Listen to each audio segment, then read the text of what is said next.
بسم الله الرحمن الرحيم. الحمد لله رب العالمين، ثم الصلاة والسلام على أشرف الأنبياء والمرسلين نبينا محمد وعلى آله وصحبه أجمعين. أما بعد، ودرسيغاني لحدن إيو أفراد تفسير قرآن كريم wuxuu maantay darsigaanu ka bilaamayaa aayadda 12 ee suuratul Fatxi, wuxuuna ku eg yahay aayadda 28 ee suuratul Fatxi, wuxuuna ka kooban yahay 16 aayadood.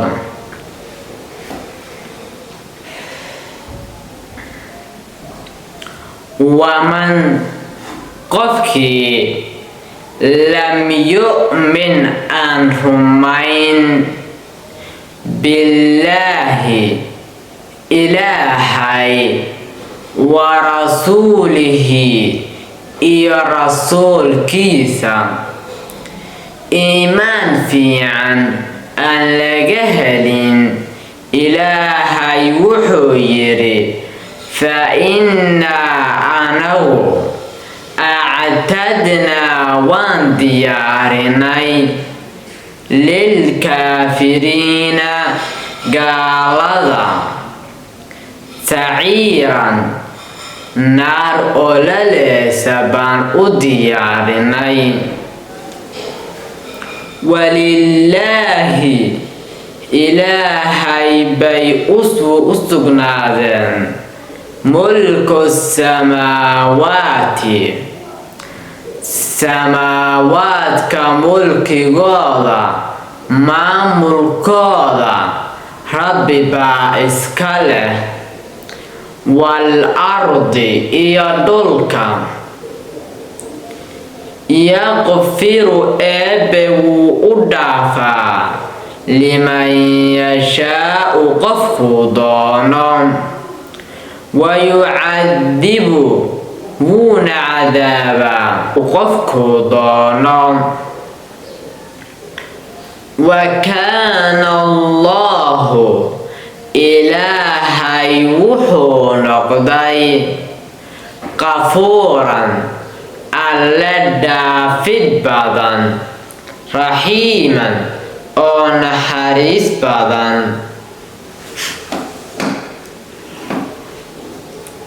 kolkii xudaybiya laga soo noqday madiino la yimi ayaa Khaybar la aaday.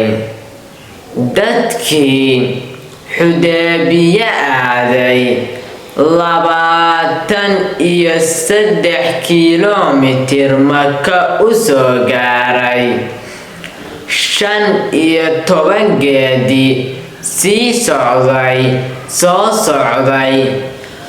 socodkii iyo dhibaatadii ku dhacay la yidhi halkaa ka noqda oo iska sabra. waxaa la xukumay Khaybar oo maal ciidda ka badan yiilay. kolka markii la noqday ayaa 4 qabiil yimaadeen oo awal markii Mako la aadayay inay rasuulka raacaan diiday.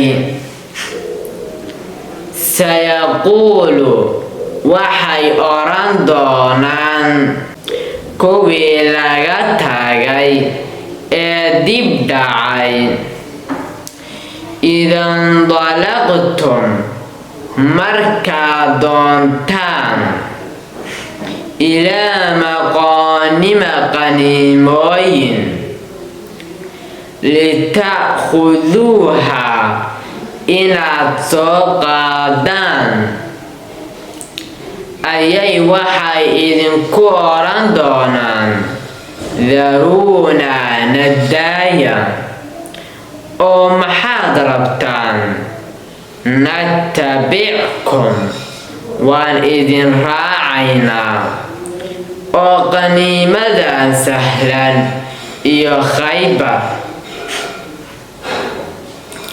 Ilaahay wuxuu yidhi yuriiduuna waxay doonayaan an yubadiluu inay bedelaan kalaam Allahi Ilaahay kalaamkiisa warka Eebbe ee la gediyey waa maxay? waxa weeye Khaybar reer Xudaybiya axad kale inuusan kala qaybgalin xukunkaas Alle xakumay bay doonayaan inay wax ka bedelaan. qul waxaad tiraahdaa Nebi Maxamedow hortuna raaci maysaan waxaana u sheegtaa warku inuusan adiga kaa soo fulin. kadalikum idiinana raacin buu qaala Allahu Ilaahay yidhi min qablu hadda ka hor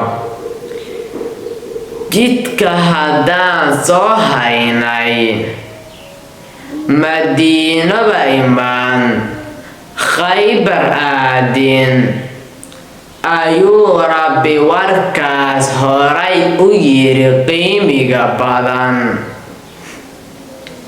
fasayaquuluuna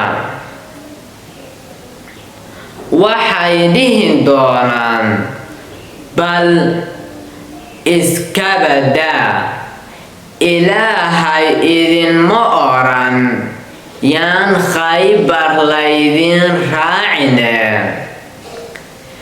taxsuduunana idinkaana xasdaaya bal iska badaaya wax xasdaaya ma jire kaanuu waxay noqdeen laa yafqahuuna kuwa aan waxba fahmayn waxay kasayaan baan jirin Allayan garanayn rasuul bayan garanayn wacdi iyo waano bayan garanayn idan waa dad aan waxba kala ogayn. Ilaahay wuxuu yidhi ilaa qaliilan in yar bay fahmayaan hoo lacagtan iyo hoo adduunyadan iyo hoo cuntadan cun intaas bay fahmayaan warka Ilaahay ma fahmayaan. kolkay taas ku qanci waayeen baa tan lagu qanciyey waxaa la yidhi jihaadkii wali waa socdaa fari kama qodna jasiiratul carab oo dhan waa la dhaafin Ruum iyo Faris baa loo tagin kolka haddaa wacan tihiin iyaga ka soo qaybgala. qol waxaad tiraahdaa Nebi Maxamedow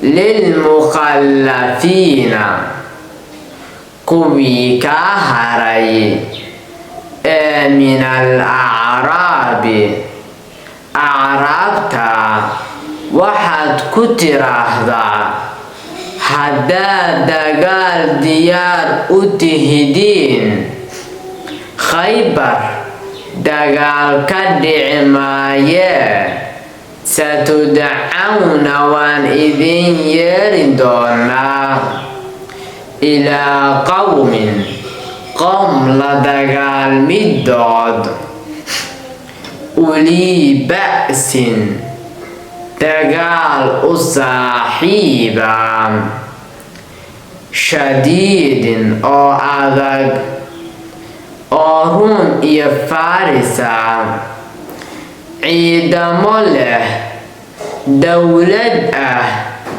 weligoodba carabta ka adkaan jiray tuqaatiluunahum kuwaasaa la dagaalamaysaan aw yuslimuun ama way isdhiibayaan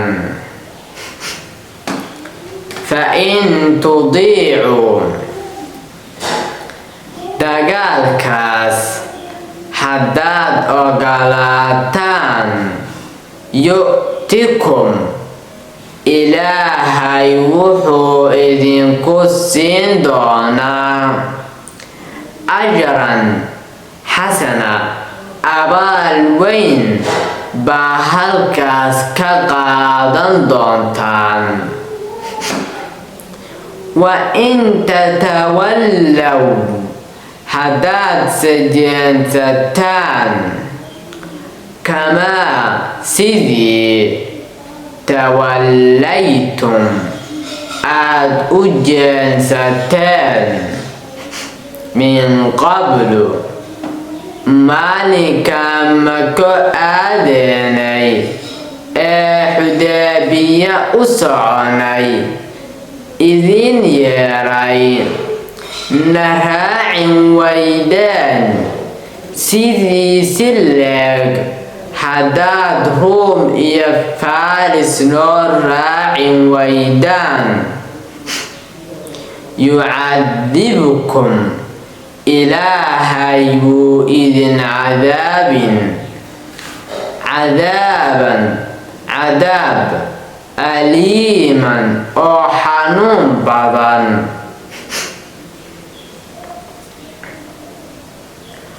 aayaddan soo socota waxay ka waramin kolkii dadkii acraabta ahaa ee dagaalka ka haray aadka loo canaantay ayaa waxa iska ilmeeyay oo nebiga u yimi dadkii mucawaqiinta ahaa waa dadkii naaqiska ahaa wixii indha la'aa wixii luga la'aa wixii waayeel ahaa wixii jiranaa ayaa yidhi innagu sow mukhallafiinta la sheegayo kuma jirno inaguba idinma raacine aayaddan baa timi oo qalbigooda dhayday laysa ma saarna cala al-acmaa ruuxa indhahala xarajun dembi loo raaci maayo walaa cala al-acraji kanjiiskana xarajun dembi korkiisa maaha kolka nin carari kara oo boodin kara oo wax eryan kara oo baxsan kara oo gaban karaa la rabaa ha iska joogaan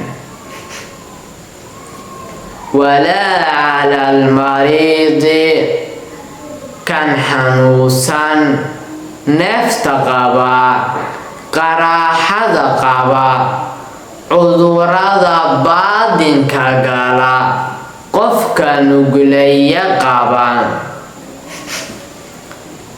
kaasna xarajun dembi korkiisa ma aha. waman qofkii yudici illaaha ilaahay warkiisa yeela, wa rasuulahu rasuulkiisa warkiisana yeela, yudkhilhu ilaahay wuxuu gelinayaa ruuxaas jannaatin jannooyin tajri ay dareerayaan min taxtihaa guryaheeda iyo beeraheeda hoostooda al anhaaru wabiyaashii. waman qofkii yatawalla ka jeensada ilaahay amarkiisa, yucadibhu ilaahay ruuxaas wuu cadaab buu ilaahay marin doonaa, aliiman oo xanuun badan.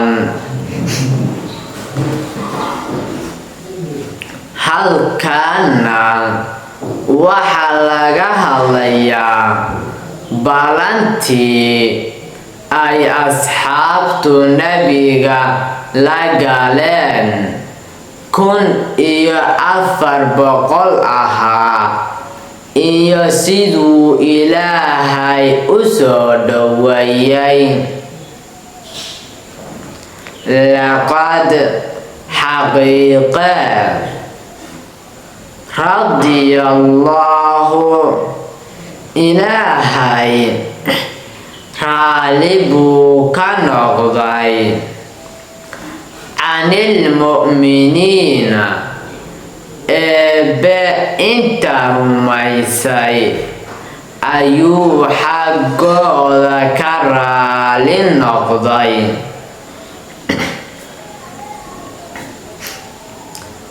id waqti buu raali ahaanshuhu yimi, yubaayicuunaka ay kula waciid galayeen, waciidka iyo ballanka ay kugula galayeen taxta shajarati geedda hoosteeda, hadday kugu dhaaranayeen geed weyn oo xamuura ama qurac ah bay ahayd.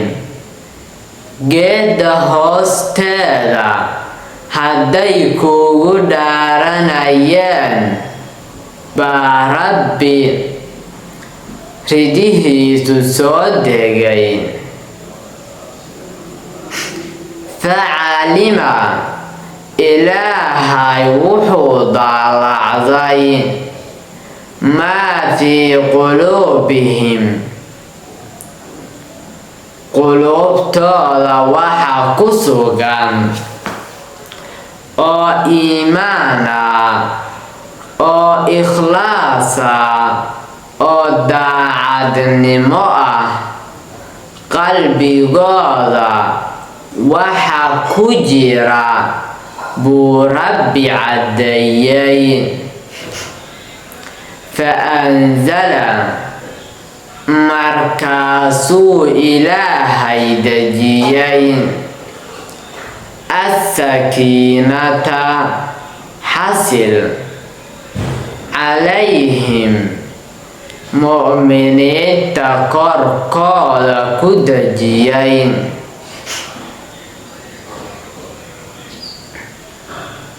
Wa athaabahum, Ilaahay wuxuu ku abaalmariyay fatxan furansho qariiban oo waqti dhow ah.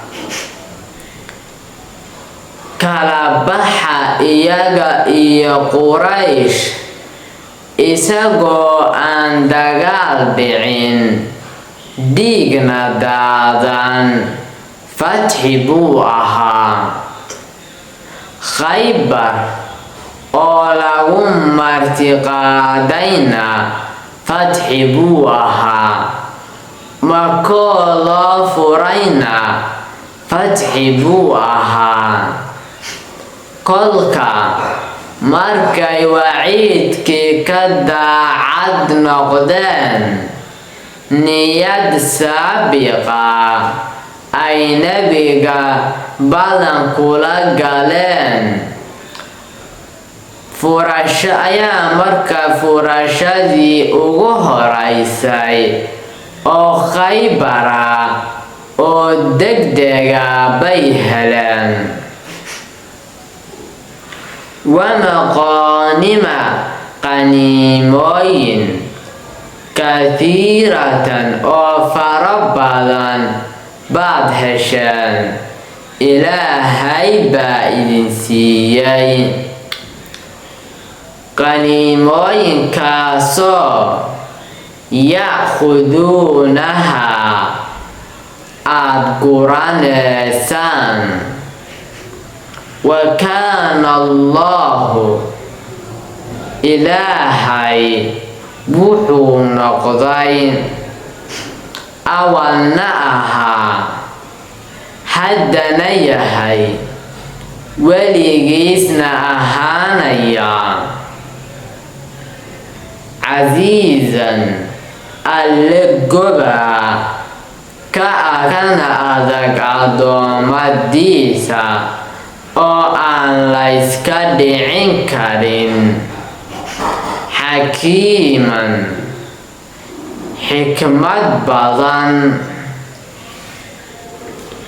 Wacadakum, haddaad tihiin reer baycatu ridwaan, wuxuu idin yaboohay Allahu eebbaweyne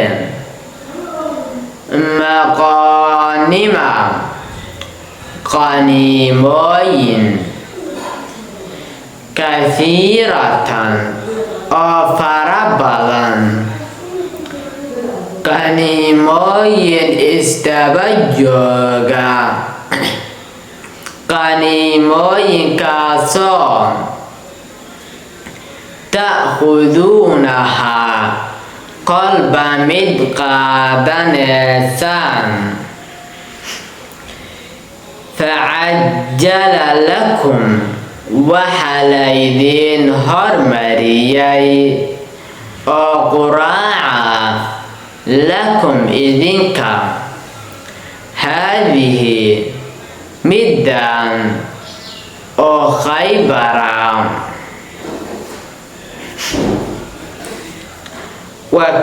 Wakaffa, Ilaahay baa idinkaga fillaaday aydiyannaasi, dadka gacantooda, cankum xaggiina, Khaybar gacantoodu inay idin soo gaadho, Ilaahay baa idinkaga fillaaday.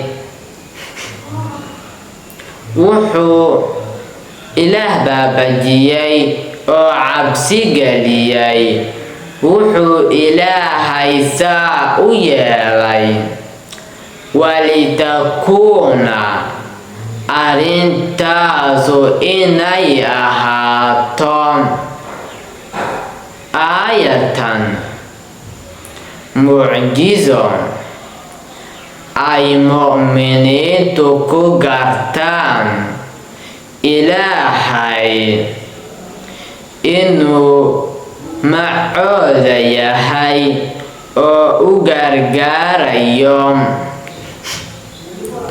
Qaniimada Khaybar ee aad hesheen markii aad noqoteen Ilaahay idiin sheegay idinkoo weli gaarin, markii aad noqoteen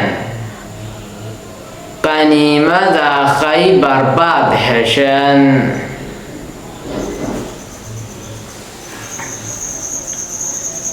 wayahdiyakum Ilaahay wuxuu idinku hanuuninayaa si aad si fiican ugu sugnaataan siraadan jid mustaqiiman oo toosan. Inaad si fiican ugu sugnaataan buu Ilaahay rabaa. wa ukhraa wuxuu Ilaahay idin siin doonaa mid kale lam taqdiruuhaa inaan saakay awoodin calayhaa dusheeda, oo Ruum iyo Farisa iyadna waa dhammaystiran tahay. bacda rasuulillaahi ayaa waxna Abuubakar qabtay, waxna Cumar qabtay. qad axaada Allaahu Ilaahay baa koobay biha wixii hanti meesha yaalay, wax lagala baxay ma jiro. Ilaahay baa sii ilaaliyay.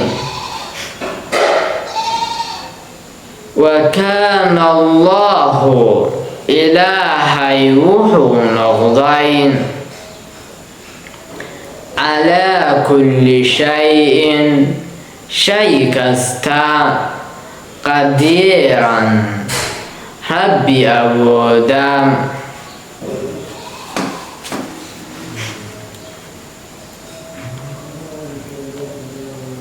kolkii Nabiga iyo asxaabtu ay Xudaybiya ka noqdeen ayaa Ilaahay yidhi, hadday Quraysh dagaal idinku qaadin lahayd idinkaa ka adkaan lahaa. walow goor qaatalakum ay idinla dagaalamin lahaayeen alladiina kuwa kafaruu gaaloobay,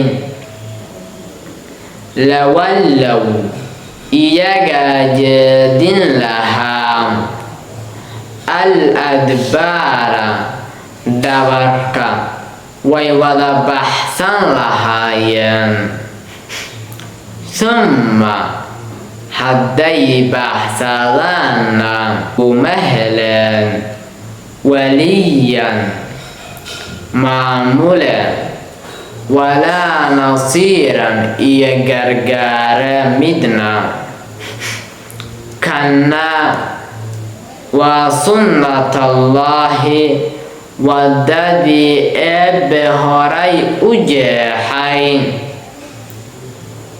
allatii waddadaasoo qad khalad tagtay min qablu hadda ka hor rusul iyo dad beeniyay markay diriraan rususha weligeed adkaan jiray. waa wax alle agtiisa ka xukuman, taasna wax la bedelin karo ma aha. walan tajida ma helaysid ruux yahow lisunnatillaahi waddada Eebbe jeexay tabdiilan bedelid la bedelo.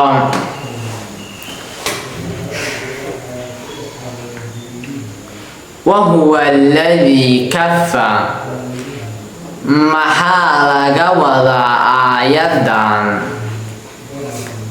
waxaa laga wadaa markii nebiga iyo asxaabtu ay Maka yimaadeen 10,000 oo ciidana ku yimaadeen, Quraysh ay go'aansatay inay isdhiibto, ayaa 80 wiil oo gaaladii Maka joogtay ah ayaa fardo ka haystay.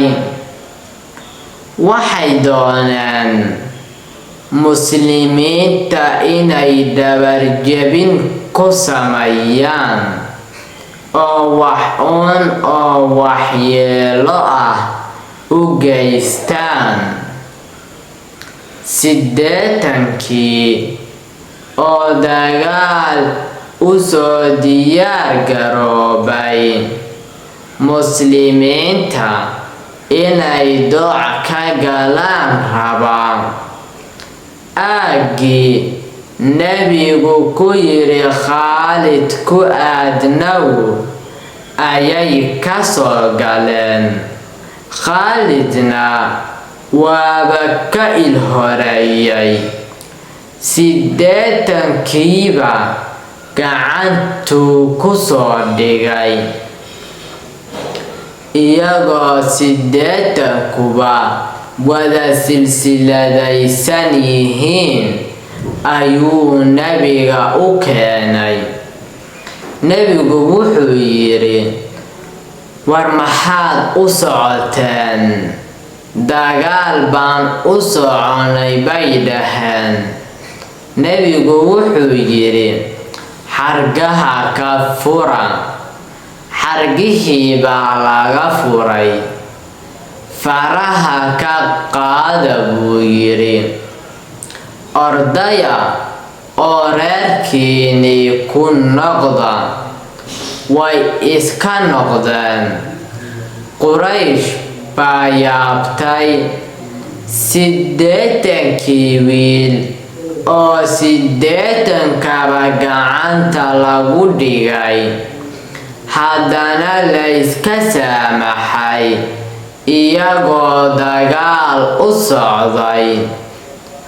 taasu waxay soo dhaweysay Quraysh inay isdhiibto oo yiraahdaan layna laymaayo. 80kii dagaalka qaadayba hadduu sii daayay, inaguna haddaan isdhiibno layna dili maayo. marka 80kii wax alla waxay waxyeelo geysteen ma jirto. ilaahay baa ka ilaaliyay inay muslimiinta waxyeelaan, iyagiina waxba lama yeelin. ilaah baa kala qabtay. xikmad buu ilaahay uga jeeday si ay Quraysh kalsooni u hesho. huwa ilaahay alladii ilaahi weeye kafa ka qabtay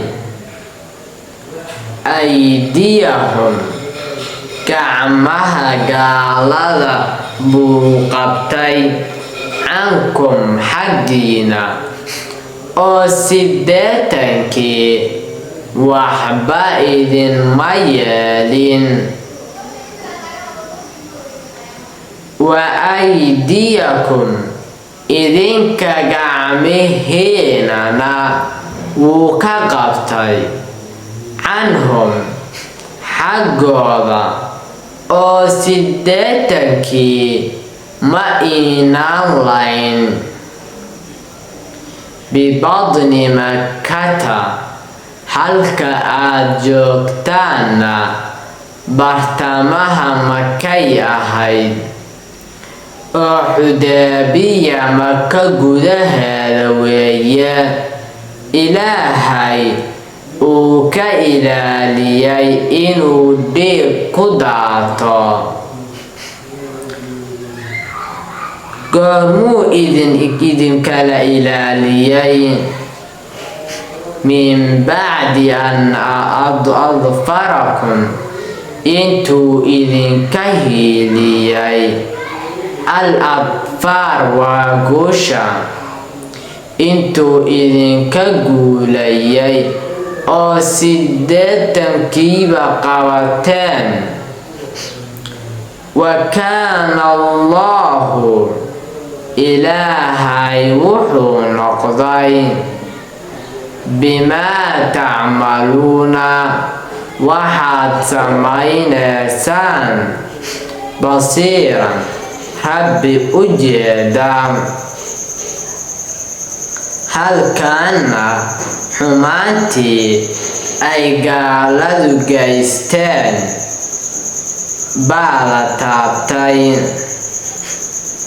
hum gaaladu alladiina kuwii weeye kafaruu gaaloobay rabbi iyo rasuul bay beeniyeen gafkooda labaadna wasaduukum 1400 oo rasuulkii iyo asxaabtiya oo muctamiriina ayay waxay ka reebeen canil masjidi masjidkii alxaraami ee qiimiga badnaa inay dawaafaan oo ku tukadaan oo ku cimraystaan bay ka reebeen gafkooda saddexaadna walhadiya hadigii xoolihii mako lagu qalayay bay kabay reebeen mackuufan iyadoo la xabisay waxay ka xabiseen an yabluqa hadigu inuu gaaro maxillahu meeshii lagu qalin lahaa oo mako ah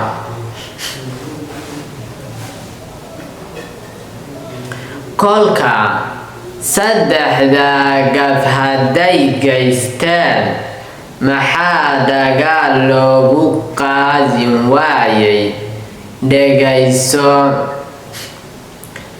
ilaahay wuxuu yidhi walowlaa rijaalun rag haddaysan jirin lahayn mu'minuuna oo xaqa rumeeyay wa nisaa'un iyo haween mu'minaatun oo xaqa rumeeyay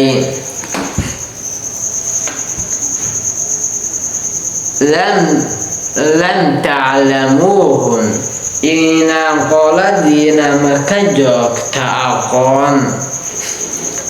haddaad mako dagaal ku gashaan waxaad dhicin lahayd dad muslimiin ah oo islaamnimada qarsanaya soo bixi kari waayay, mako idinku imaan waayay baa ku jira oona idinku ogayn. rag iyo dumarba leh Ilaahay og yahay baa gaalada maka jooga ku jira. Rabbi bay rumeeyeen, rasuul bay rumeeyeen, ma sheegin karaan, ma caddayn karaan.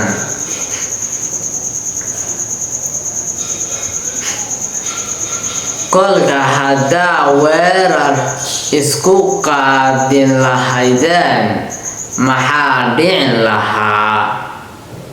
gaalnimaad u dilin lahaydeen idinkoo gaalo u haysta.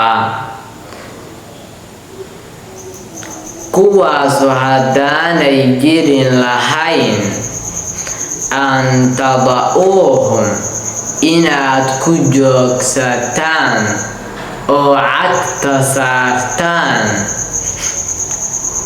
markaad dib ka ogaataan fatusiibakum ay idinku dhacdo minhum xaggooda macaratun eed iyo dembi iyo mag iyo calaacal iyo walwal, muslim baad dishay. waxaa laydin dhihin lahaa waa kuwana kuwii muslimiinta sheeganayay, muslimiintii laayay.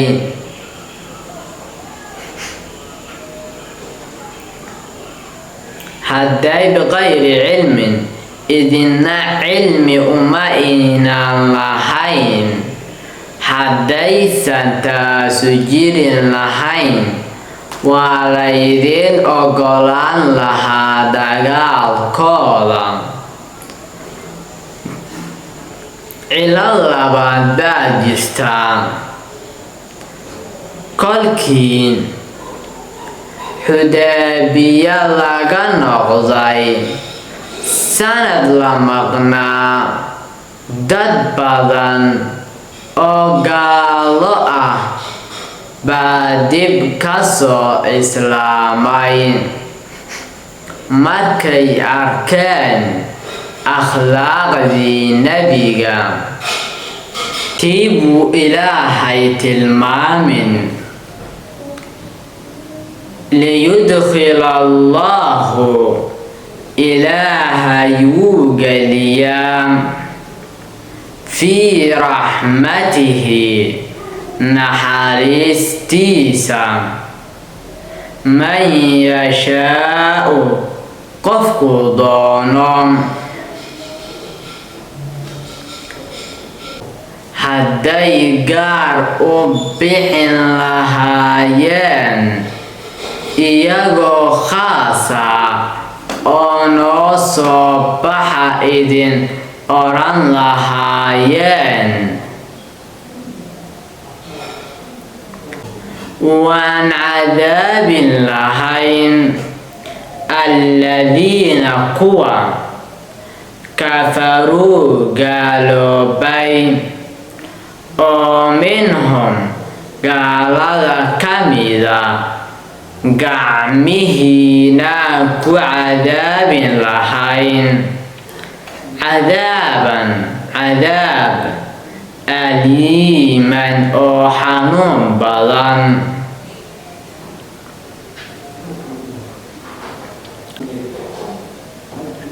id waqti baan cadaabin lahayn jacala aladiina kuwii ay yeeleen kafaruu gaaloobay fii quluubihim quluubtooda dhexdeeda alxamiyata isla weynaan xamiyata aljaahiliyati jaahiliyada isla weynidoodii oo kale. Gaalada kolkii la yidhi Muxamed baa inuu cumraysto rabaa, qabweynidii jaahiliga baa gashay. Ma Muxamed baa cumraysanaya? Ma ninkii waddanka ka tagay nagooyay Madiino ciidan ku abaabulay, Badar nagula dagaalamay, Uxud nagula dagaalamay? Ma ninkii baa meesha imaanaya? Wallaahi baan weligaan u yeelayn. Taasu maxay tahay? Waa dulmi, tacasubkii jaahiliga weeye. Waxaasay qalbigooda ka buuxiyeen. فأنزل الله إلهي بادجيين حسلك على رسوله رسول كيسا كور كيسا كسو دجيين وعلى المؤمنين يا مؤمنين كركاضا ina idinku nasanka taagin, inaan dagaalamin, inaad nebiga u hoggaansantaan. Xasilkaas buu idinku soo dejiyay. Iyaga markay gaalnimadoodu shideysay, Ilaahay baa idinka baraf idin saaray, qalbigiina qaboojiyay.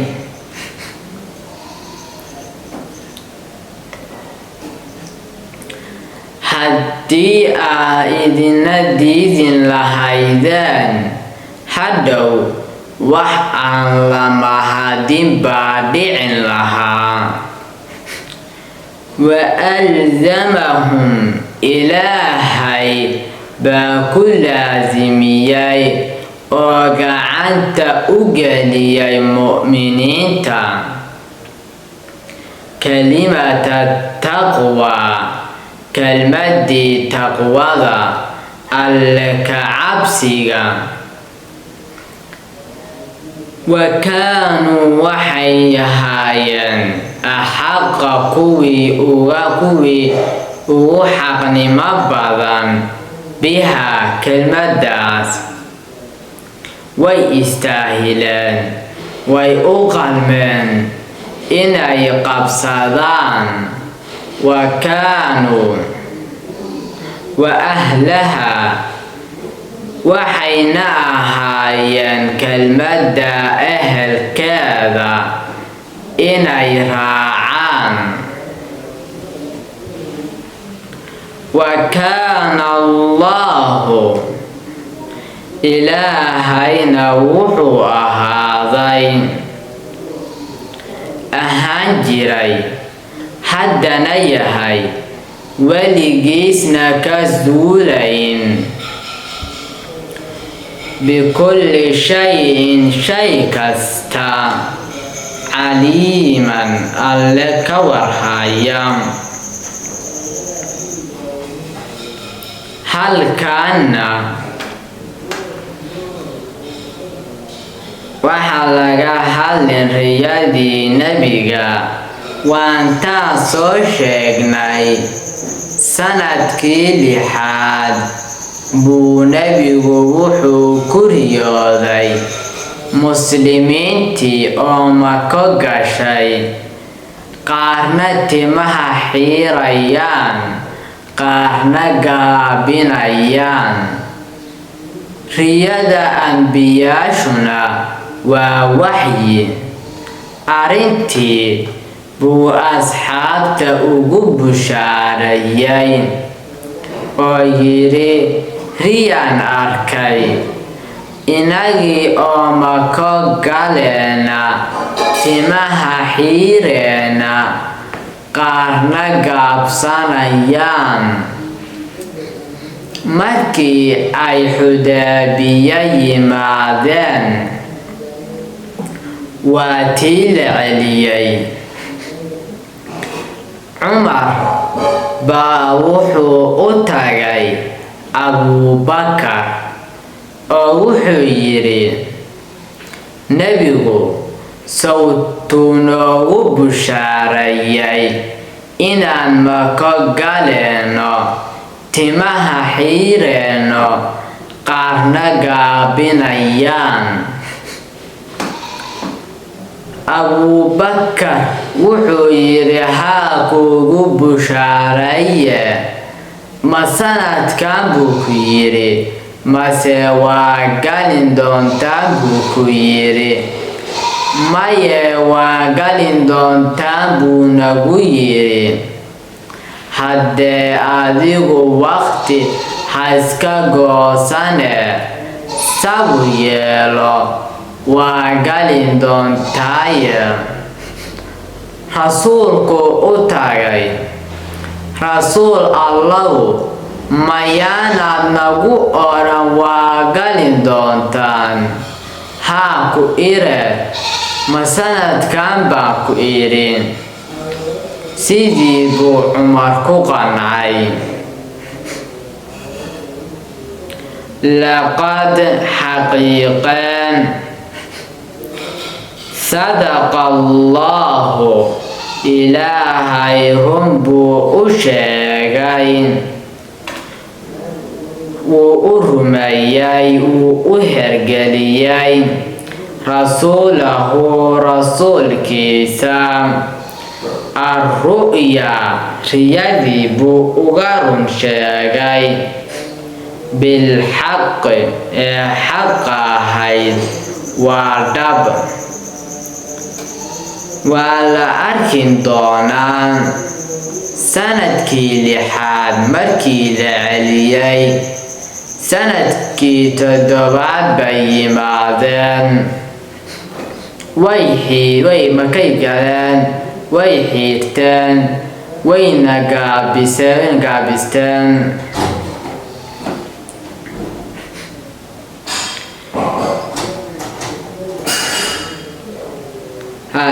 La tadkhulunna inaa galin baa dhabowday almasjidkii alxaraama ee qiimiga badnaa. Inshaa Allahu, Ilaahay hadduu doono, aaminiina, idinkoo nabad qaba oo gaalada dhibaatadoodii la kulmin, muxalliqiina, idinkoo xiiraya ru'uusakum madaxyaalkiina, wa muqassiriina, iyo idinkoo gaabinaya.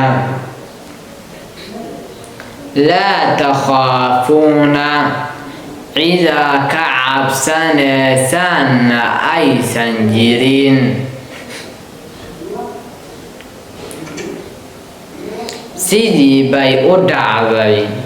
Facalima, Ilaahay wuxuu ka warhaayay maa lam taclamuu, mixiina idinku ka warhayn, inaad sanadkan baaq noqotaan, heshiiska 10 qodob ah qaadataan, khayr badan baa idinku jiray oo inaan idinku ogayn.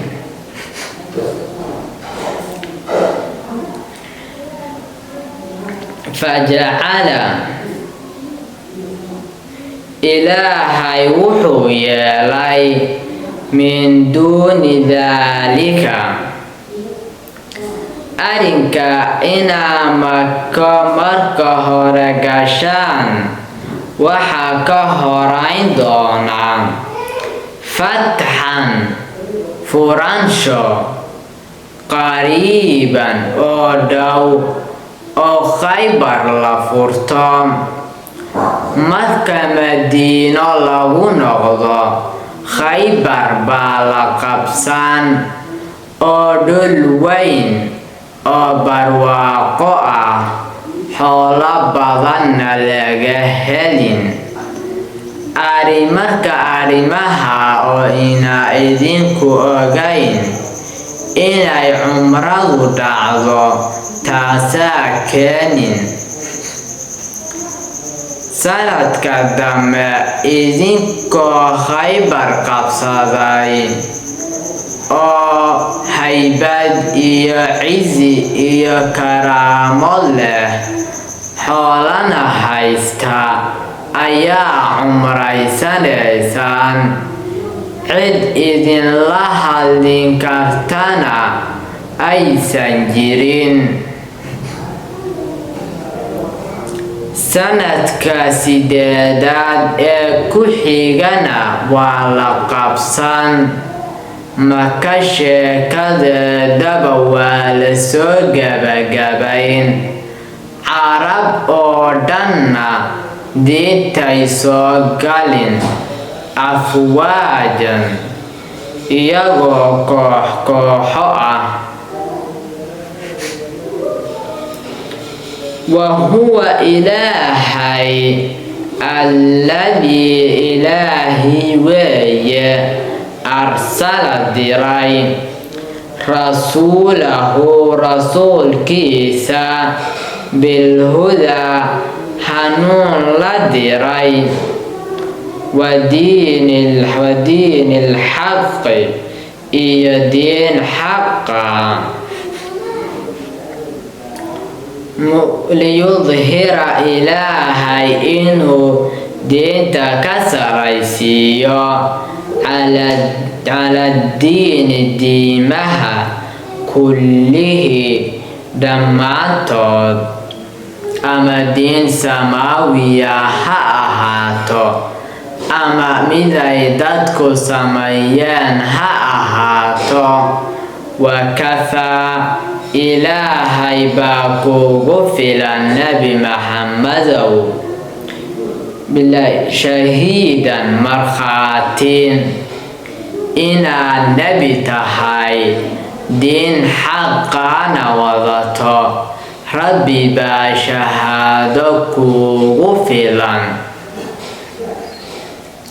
Wabillaahi tawfiiq. وصلى الله على نبينا محمد وعلى آله وصحبه أجمعين.